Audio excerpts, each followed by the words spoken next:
Why do you sin?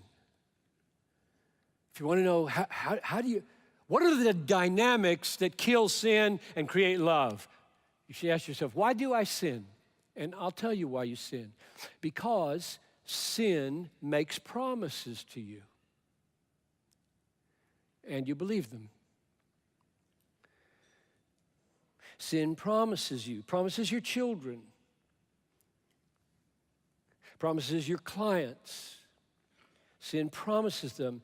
What I have to offer, I'm sin now talking, what sin has to offer is better, more satisfying, more enjoyable, more hope-giving than Christ.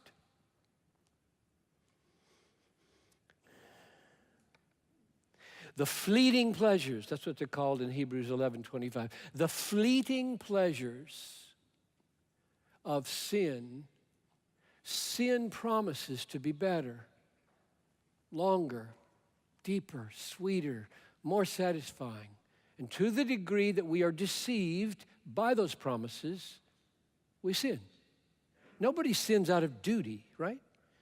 Nobody gets up in the morning and says, got an obligation, I got to sin some today.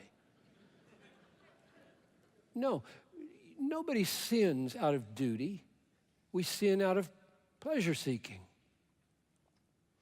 And the only reason we opt for a sinful action is because the devil and our own nature has promised us that action will produce pleasure, satisfaction, fame, whatever your idol happens to be, it will succeed.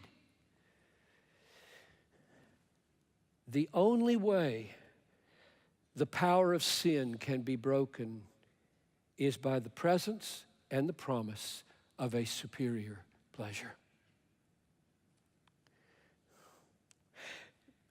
Yes, I know there is a willpower path to holiness. But to the degree that it succeeds, it fails. Because with every sin that you conquer by willpower, 7 devils of self-righteousness come in and take its place. Willpower conquering of sin is not a conquering of sin. It's an exaltation of self.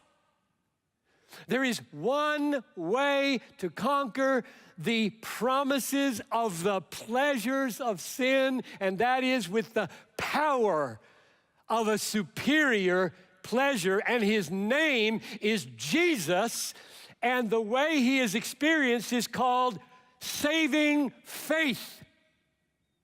That's what faith is. It is a receiving of Jesus as all-satisfying treasure. And the reason we have had historically such a hard time figuring out how do you get right with God over here and some different way, figure out how to kill sin and do love over here, when in fact Christian hedonism shows through its lens saving faith is of such a nature as to be so satisfied in Jesus.